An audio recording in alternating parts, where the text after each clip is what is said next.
What's going on YouTube? This is yours truly, Dre the Plug, coming at you live with some more technical heat.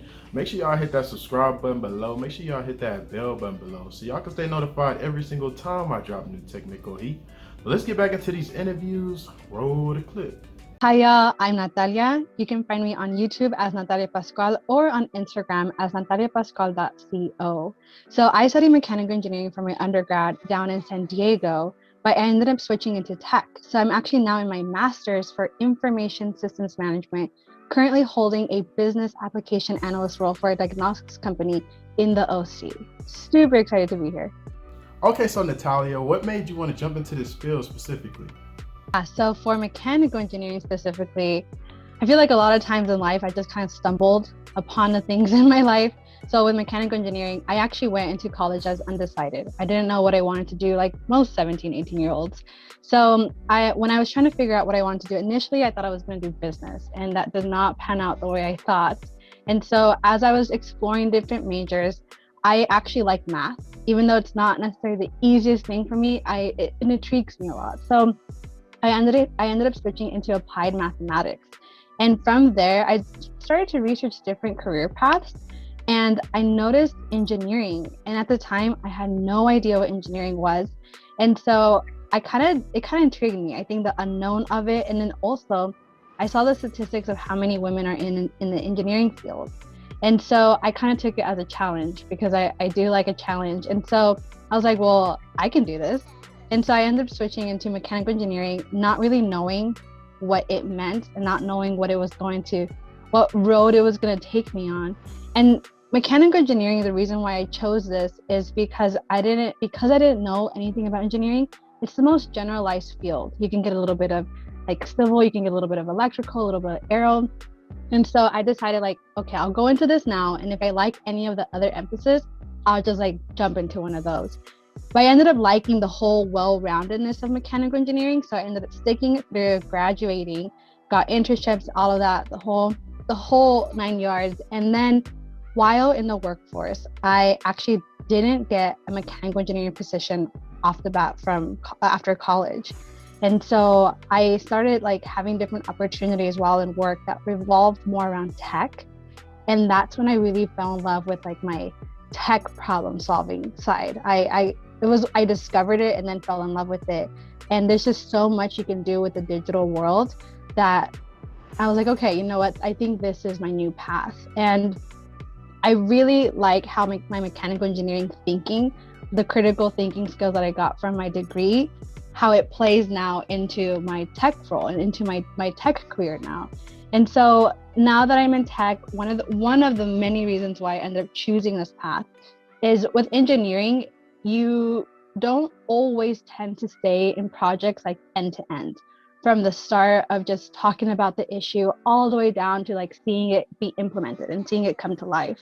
And so with tech, of all the projects I've been on, I've gotten to see from beginning to end. And that's something that I really, really enjoy. So I decided, one of the reasons why I decided sticking to the tech field and now studying it and now having a career in it. So here I am. Okay, so what do you feel is the biggest benefit while being inside of both of these fields? You know, most people, they usually just have one, but you have two. So can you give us some benefits on both of them? So with ME, kind of like what I was mentioning, it's such a well-rounded field that if I ended up wanting to go into aerospace, I could have. If I even wanted to go into different emphasis, I may have had to learn some specific technical background, but I could have done it just because I got a little of it in my degree. And one of the other advantages of mechanical engineering is anything tangible that we see and we hold and we have at home, and mechanical engineer could have designed it, could have developed it. And so it goes into the fact that we can cover so many different industries, so much ground in what we can make. From hardware for computers, like right now we're on our laptops, our cameras, and ME could have designed that.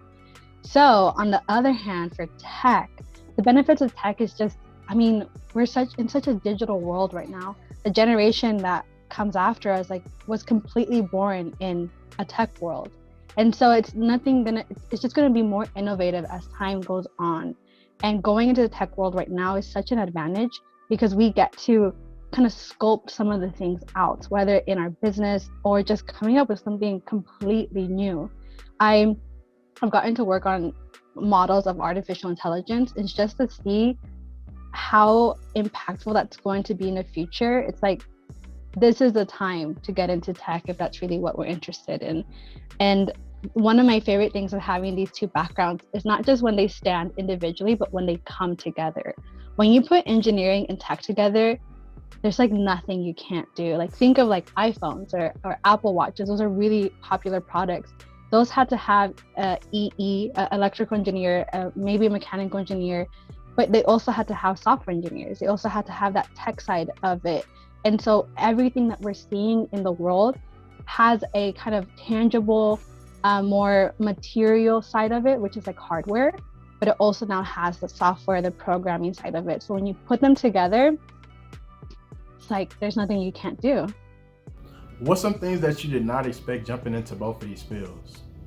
For mechanical engineering, one of the things that intrigued me about the major was just the low percentage of women in it. And I want to emphasize that because as a woman, I never thought that I was going to work on all of these different manufacturing devices to build what I had to build. So for my classes, we had to do wheelchair prototypes, or for my senior design, we did a automatic self-extinguishing fire extinguisher.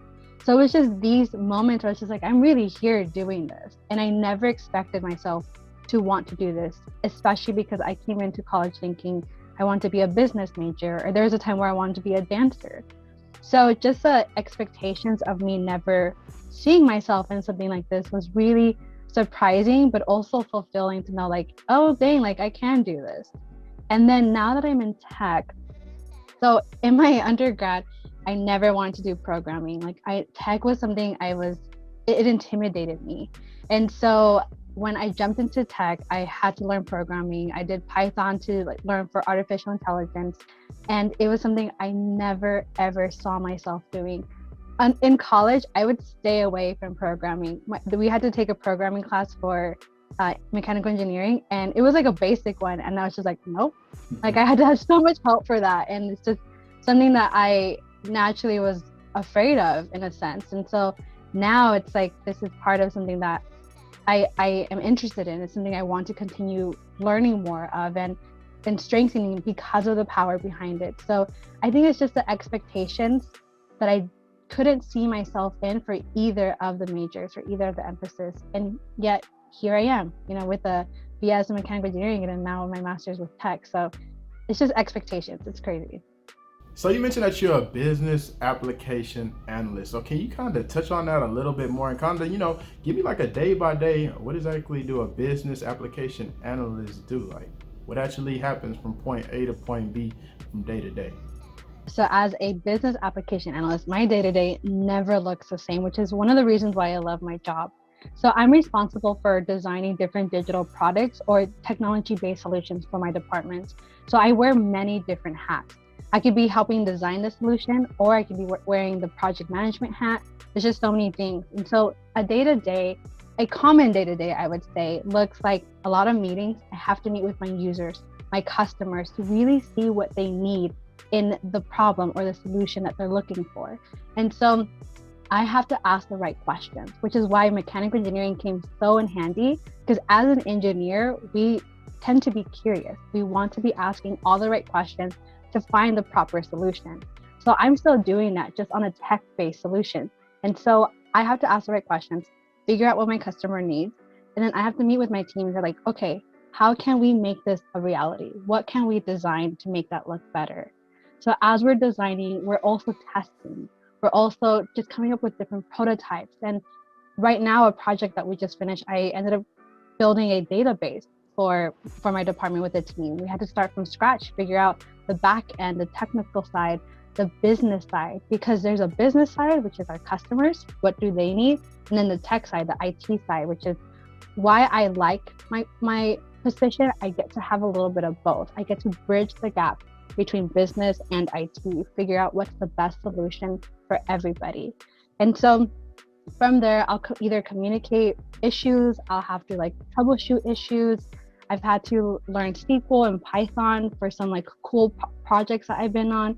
So it's definitely a different type of position that I imagine, because it's so different every day, but it keeps me on my toes for sure. Okay, so like what advice will you give other women engineers or future engineers, or maybe somebody that's watching this right now and they're in high school and they're considering, taking that route on being an engineer as a woman? What would you tell them? What's some good advice that you'll let them know?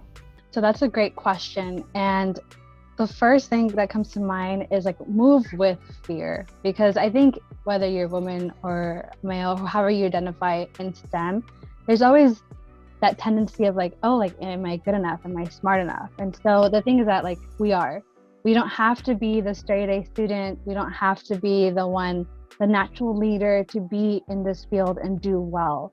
And so specifically as a woman, I would highly recommend just like keep going, find that support group. There's such an online community right now with women in STEM. Like, come out and say hi. And like, we have gone through this path before, so we understand the struggles.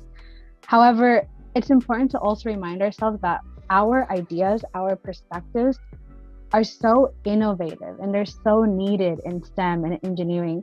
We come with different life experiences, and that makes us valuable because we can see things in a new light, with new lenses. And so that will bring different ideas, different solutions, just different thinking that might not necessarily exist in our team or in our department or in our industry.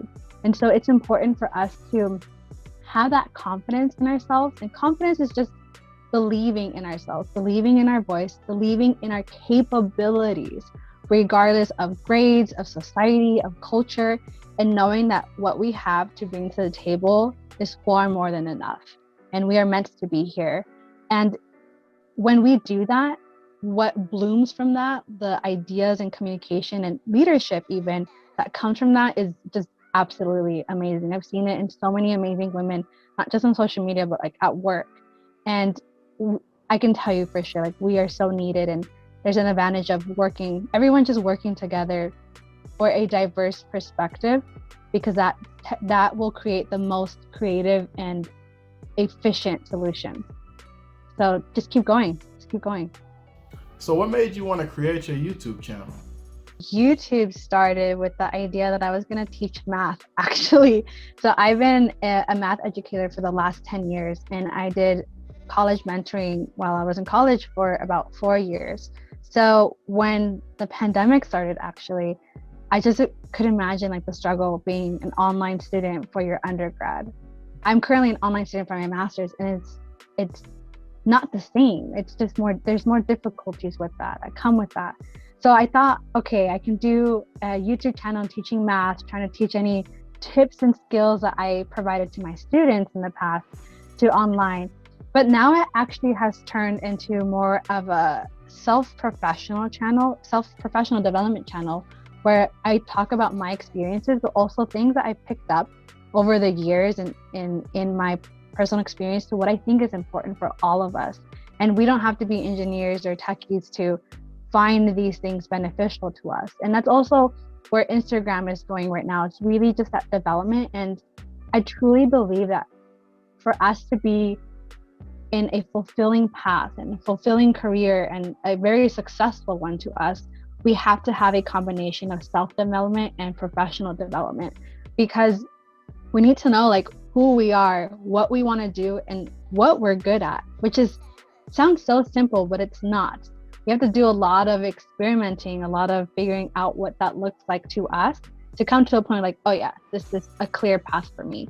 And once we have done that really self-development side, it's going to tie in so well into our professional development, because once you have a clear goal, once you know what you want to do, then you can add all of these technical skills for engineers and techies. Like, if we have to build a lot of technical skills to be successful in our career.